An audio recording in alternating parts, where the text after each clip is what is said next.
Hey guys, it's Celine. Third time pays for all because I want to do some form of a witchy check-in.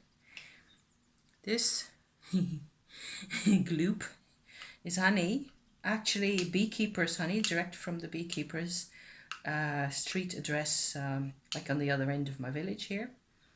And it contains a gazillion, I think, poplar buds. I've actually let that sit on my counter here. I've done a poplar bud like extraction process with alcohol, one pot with olive oil, which is also still here, which I don't use that much, but it's great stuff, and with honey. The honey I use most of all. I can actually put this in my coffee. The honey itself is quite strong flavored by itself already. Just a bit more. You also have to sort of be careful not to stick, not that it matters really. You could just put 5 buds in your coffee and you just have to drink around them, you know, which is how I generally tend to roll. So yeah, chaos. Chaos. Chaos and magic. So maybe some of it is actually accidentally chaos magic, which is not the same thing. It's more like there's bits of chaos and bits of magic, and it all sort of becomes this huge, lively mess, and I'm in the middle of it, and it is summer, and temperature is going up again, hence the, no sleeves situation here.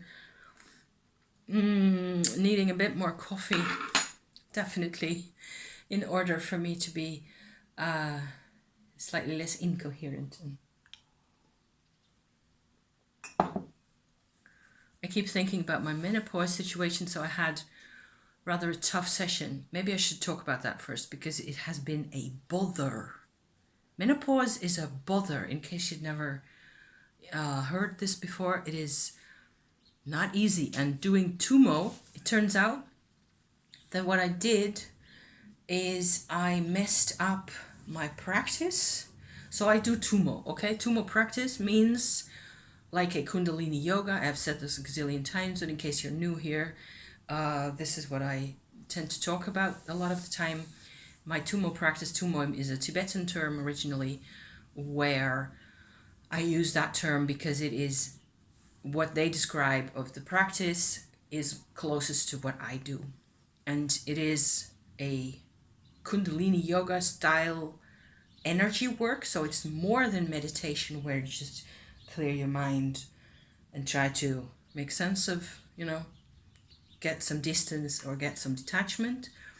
This is actually working with energies out of the earth that come into your body. And it becomes Tumo when it is a combination of the Indian knowledge of Shakti energy in our bodies on the one hand, and Chinese knowledge about Dantian levels. So Dantian levels, there's 3 of those basic ones, basically in the body, one at the hip bone level, one at the sternum, like in here level, and one inside the head. And each time the Shakti energy gets to a level like that, it will transform. Its nature changes and its use also changes. The effectiveness of the energy redirects completely. And I've been practicing this for like 3.5 years, a bit more now. It's marvelous. I would never have known. I would never have guessed the level of magic and the level of astounding possibilities that come from this. And so I like to share my experiences on my channel because it's basically the only place where I can just go ahead and ramble and talk about these things that's incense, by the way, floating by,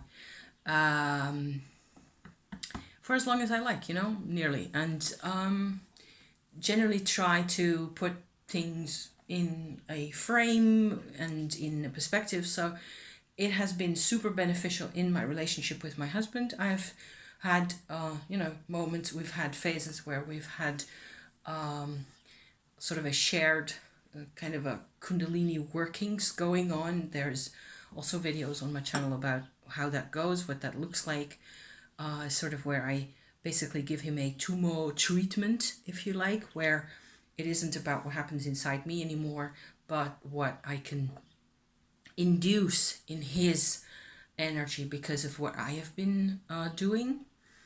That's one benefit. And the other huge benefit that I just can't stop raving about, really, is in the context of menopause for me. So normally I have a reasonable sort of flow of Shakti energy in my person, and I can more or less put it where I want it. The reason I am also slightly chaotic and a bit rambly at the moment is that I've had 2 weeks where that was kind of blocked. And so I've been really uncomfortable. And in the context of menopause, what happens is, for me, okay, there's still a hormonal cycle. I still have periods. I still ovulate. Only I skipped a section of like 4 months or a bit more in the winter. So I'm definitely not in regular country anymore. It's not like my cycle is there and I don't have to think about it. Also, I notice a lot of the time that my cycle, including having periods and things like that, menstruation, demands more of my body, and the chemistry isn't always as... There's no doctors involved in this whole situation, okay? I'm otherwise healthy. I have incidents like the past 2 weeks where things didn't go according to plan because I basically let my practice slide. So, sip of coffee. When that happens, the organization in my body, basically the Kundalini energy organization in my body, goes back to before I started Tumo. It goes back to default, if you like. And apparently, because normally I have such levels of storage of energy in all parts of me, also mentally, also emotionally, that I am very flexible and very strong, actually, I feel. So I can forget more or less about, I don't have to worry about it. And that's where I, of course, get screwed because, I don't pay attention enough anymore. And where it goes messed up, not so much for menstruation is not a problem for me. There's, of course, discomfort of some sort, but it's not a problem. Also, I've been regularly, it's just been clockwork for my cycle over the past couple of months. So since March or so, everything's just been back to business as usual to that extent. But the problem is around the ovulation stage, which you don't see. You don't notice anything necessarily unless you have discharge or something like that. Sorry if this is icky to anybody watching. For me, it's just part of life. So, the ovulation phase, you notice that the Shakti the whole of the relationship with Shakti and the whole ease of access of the energy. So regardless what it is that I want to do, whether I want to write poetry, whether I want to make videos, whether I want to travel, whether I want to do physical work, housework, anything like that, normally all energies are available to me. In the ovulation stage, or there's a couple of days there where suddenly my reproductive organs demand much more Shakti energy. And I feel also, and this may be a different kind of an idea that I don't know, that I'd never heard anybody talk about so far yet, is that ovulations are different among them. So it's not the same levels of drama, so to speak. I feel as if the ovulation that has just passed for me, the unfertilized egg that was there, was so powerful in itself and so demanding of my energies that I was just basically flatlining in a couple of days, during a couple of days at the beginning of that phase. So that's by now like a bit more than 2 weeks ago. Then what happens is I get constipation because I let everything slide. I don't do my practice. I don't do my tumo. Everything slides and the energies are demanded, are hijacked, is what I've been saying before, by my womb and my ovaries. And I don't even notice it until I got constipation, which is a nasty, let's not go there, okay? And I don't even notice that that's a problem until 3 or 4 days later. And I try to do practice. I still have my routines with regards to practice. I lie in bed, I try to relax, but the levels of access that I have to the energy are very limited compared to normal. If I manage at the early stage to do a whole proper session and incorporate in that tumo session, like what I tend to call now an inverted tumo, where you bring the Shakti up to the first dantian, so in the hip bones, right? In the level of the hip bones, it's like your whole body, all of you around there, around your hips like that. And then you invert it. So the dantian does its work in the transformation and the stabilization of the Shakti energy. It makes it much more easy to use, much more stable, slower, easier to digest, so to speak. Okay, but then you can make it go where you want it. If you decide, you have to, work with it and ask it or tell it basically, then to go back down from the dantian level down into the womb and into the ovaries. I've done this. I ended up finally getting around to doing this again. When was it? Saturday last. So by now 5 days ago. Immediate result. Immediate, noticeable. All the whole gut started functioning normally again. The whole constipation was over, like within half an hour of doing this work, doing this energy work. So which is why this is not a meditation, it is energy work, because something actually, gets shifted around from this situation to that situation in my life. Oh my God. So since then, everything has been slowly returning to normal. On top of the constipation, what I had was neuralgias in my legs, my nerves in my legs. I am so glad I do not need a doctor for this, because they wouldn't know what to do. Regular medicine can be brilliant for things that really need fixing. This is not a path where there are solutions for this kind of thing. I've taken painkillers, I've taken aspirin and aceto, whatever it's called. We call that paracetamol. Magnesium. I've made sure I was hydrated properly. I've made sure I got enough exercise.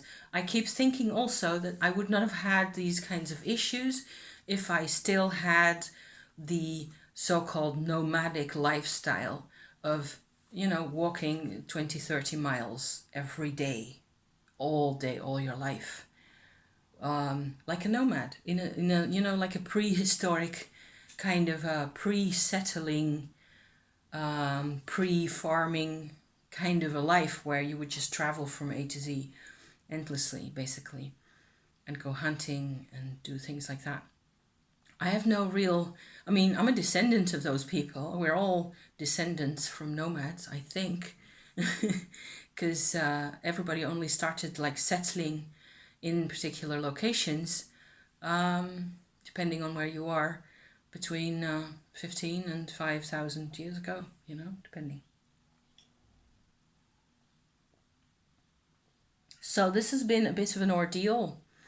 And I have these ordeals like 2 or 3 times a year where I forget, I let it slide. I just basically, I'm too stupid to to realize that, oh, hang on. And the other couple of months, afterwards, I'm forewarned. I'm aware much more of what's coming, and I make sure to do my inverted tumo. My ovaries get the inverted tumo energy and relax, and they're content. So they don't need to do the hijacking and grabbing everything for themselves. You know? It's like politics. It's terrible down there. Which makes me laugh. Anyway, enough about that. Feeling much better now. Made candles, made all sorts of things. Generally out of breath for some reason. I find it really difficult to make sure I am making sense still. I suppose that tends to happen also when I have too many subjects sort of thronging around my brain. I've been reading all sorts of things. I've been doing cards. I've had this whole, like this whole thinking process around this difficult folie à deux relationship going on. There's a whole lot more that could be said about that. I was surprised to read again on Wikipedia. Once I'd seen it, I noticed, oh yeah, of course, this is actually their description that I linked to my previous video about this subject, right?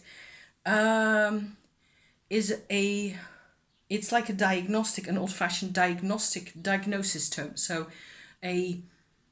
basically considered to be a medical or at least a mental health issue.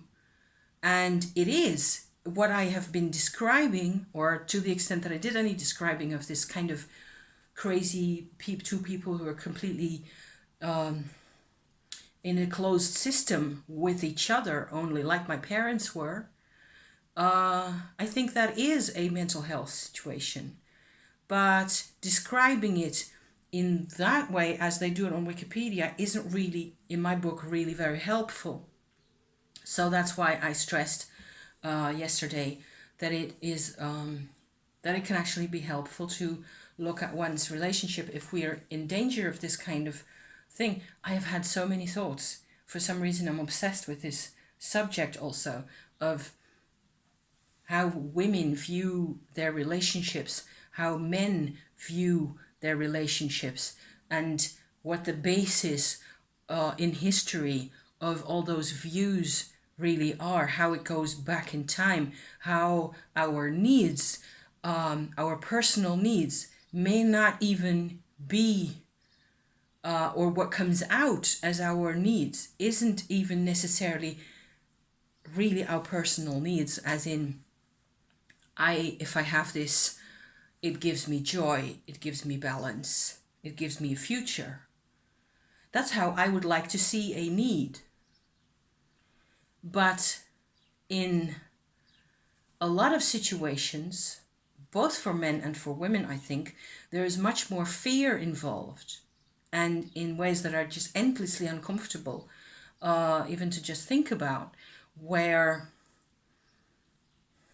to put it bluntly, I think there are lots of women for whom their relationship and the codependent parts, okay, of the relationship are and even up to and including painful codependency, okay, can be, that is as it should be. It is supposed to hurt, or it is more beautiful if it hurts. Those kinds of, that drives me bonkers, because I was inoculated, against pain by my ancestors, all of them, not just my parents. I've seen them make an almighty mess of things, and I think there's just so much suffering being carried on to next generations, on and on and on forever. It basically becomes ancestral trauma, yes. So a whole thing going on about that as well. I watched a lengthy introduction to a new course that Tuul Swanha is doing at the moment on ancestral trauma. Of course, she doesn't reveal in the introduction so much what her methods are. I can do some guesswork, and I also personally feel that it is too expensive for me to. I don't have that kind of money. I will never. If I have that kind of money, there's always something else I need more in around the house, or we need to, save some money or things like that. It's just not, but I'm fascinated. However, I can see, so coming back to the whole relationship thing, is whether we have to, if possible, I think we should try to ask ourselves where there is fear, where there shouldn't be fear, and whether we have gotten to what extent. I mean, I can look at myself and go back over the past couple of years with my tumo, how much I have worked on fear. Even with my recent adventures in demonology, I have worked on getting rid of the fear, and it is literally everywhere. At this particular point, I feel much more free from it, which is weird because it has ruled my very existence. Fear and terror and limitation. And so acceptance, but in the wrong way, basically. Making oneself accept things that aren't really in alignment with who you really are. We should be able to feel free, whether man or woman, in things, and free and at peace and in balance a lot of the time. And it should be our own path and our own process. And so I find these things really difficult. I can get really sort of annoyed and desperate even at people accepting regardless, and just letting it sit. And I don't blame anybody. I mean, I try not to have opinions about what people are doing. People have to follow their own path. So in a similar frame of mind, I'm going to, we're going to be away for the weekend for a bit, have a night in the tent, which is going to be glorious. And I'm going to go to my favourite crystal shop, where the last time we visited was about like 4 months ago or so, I think, in the winter time somewhere. I got these gorgeous sugar blade quartzes. They're marvelous. I am stunned each time at how many different quartzes there are. You're never going to be able to make them out. This is, I think, a lodolite type quartz. I'm not completely sure. It's got little grey, like a fluffy grey kind of quartz sitting in the middle there, in a phantom in the middle of this crystal. And so I've got Mary Magdalene rose quartzes. You don't even see the difference. This is actually pale pink. Wonderful. Just such a blessing, I was reading their blog, so the blog that they write for this crystal shop. They sell only crystals, a couple of skulls, a couple of balls, things like that. But the bulk of their whole inventory is crystals. I noticed, how shall I put this?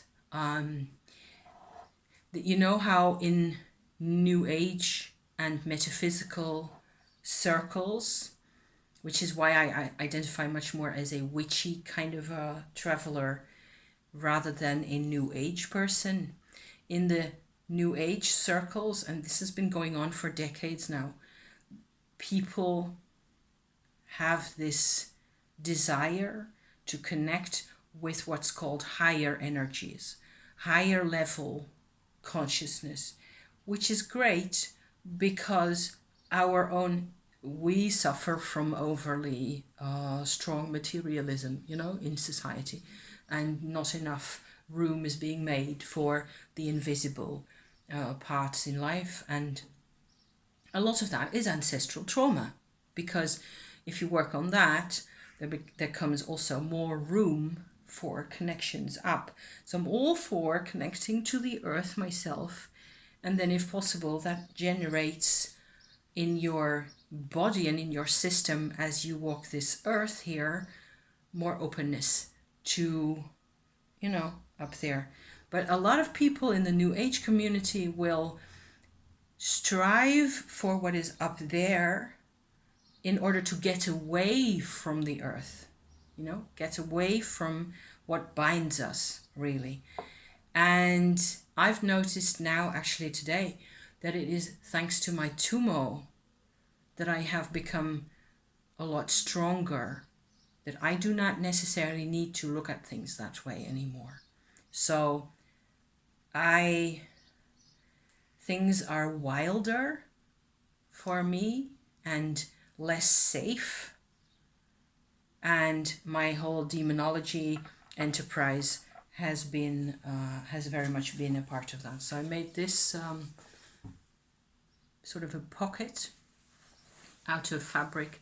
This is the velvet here is actually cotton, very thick curtain fabric that I bought secondhand in the thrift store somewhere, and I just sewed some pieces of fabric on top of that. And this is to hold my my demonology booklet that I made, and I've shown this a couple of times already. This is just one of my favorite things of all time.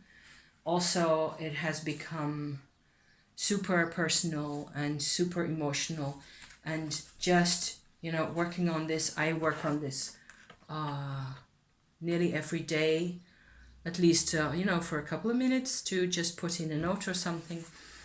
I have also put in my experiences with several figures, elemental spirits, what have you.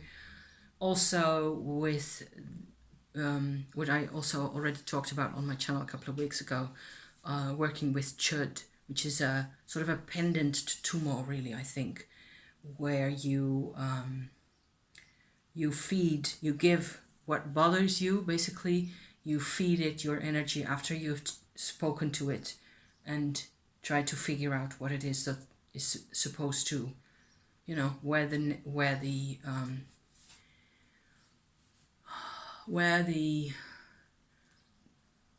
why it's a problem.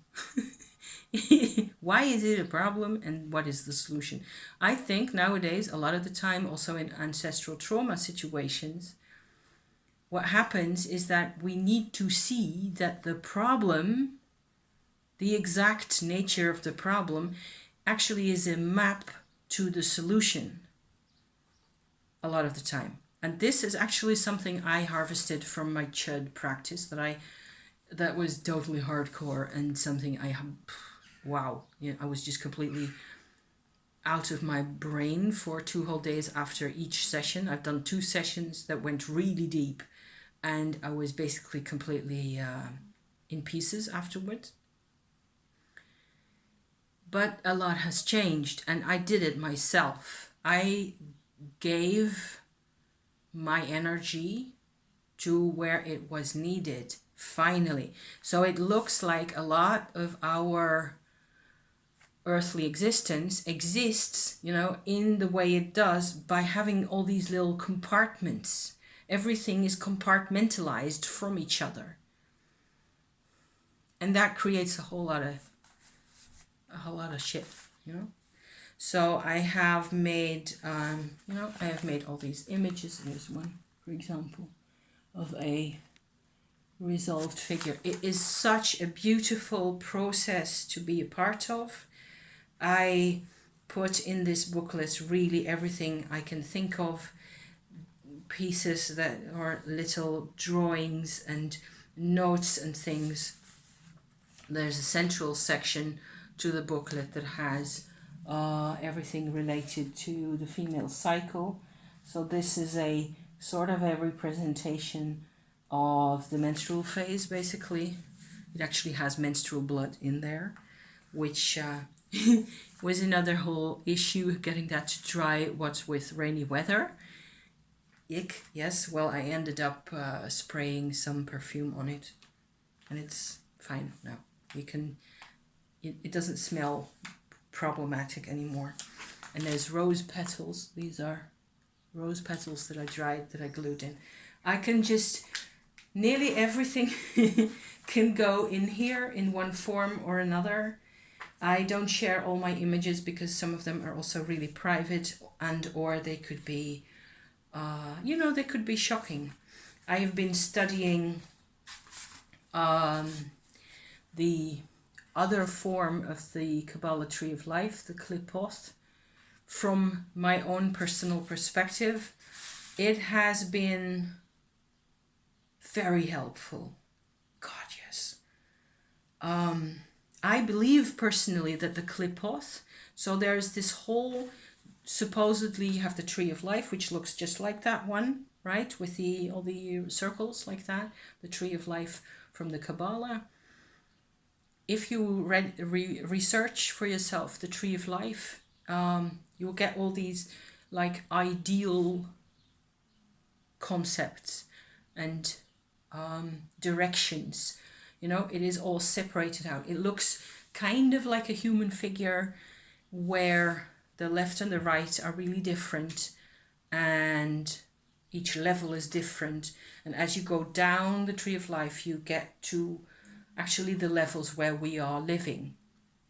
That is as far as I got until I started researching the Klipoth, which is, I hope I pronounced that right, I have no way of checking so far, which is, to me, what it looks like. There's a whole endless encyclopedia of knowledge on the internet about how dangerous and terrible and destructive and nightmarish and evil the Klipoth is.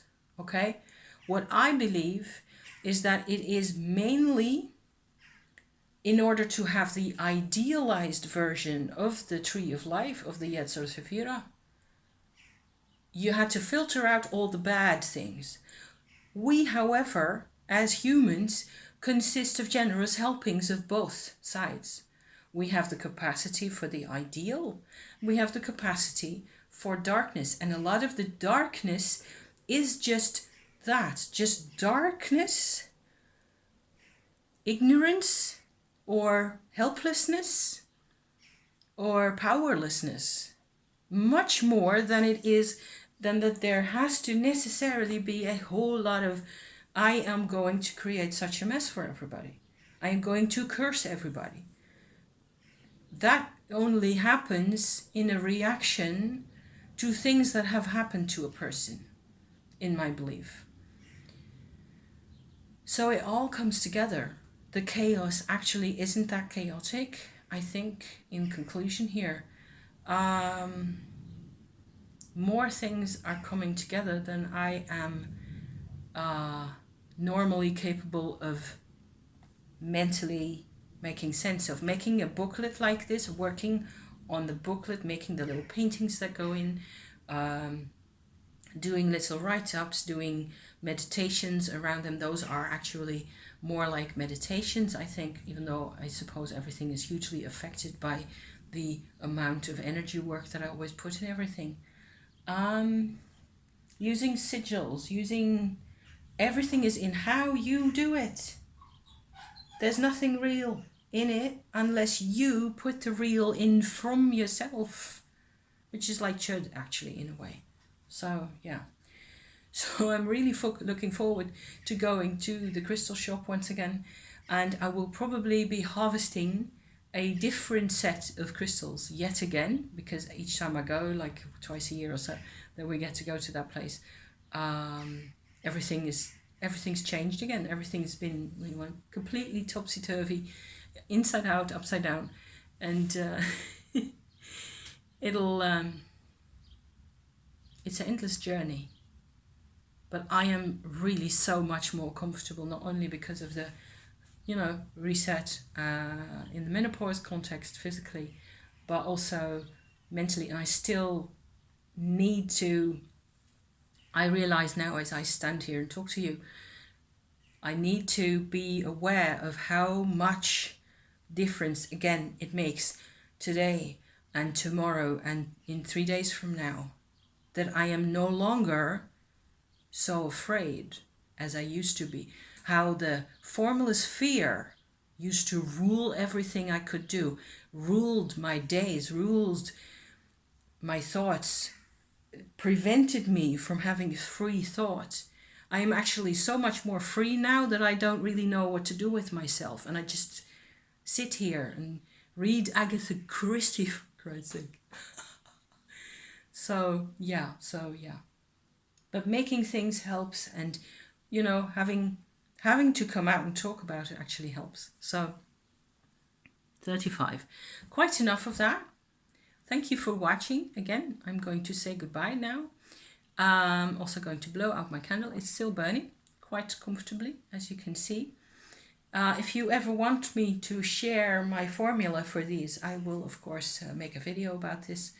I think I have occasionally, you know, done some vlogging as to how these, how you get to make these and things.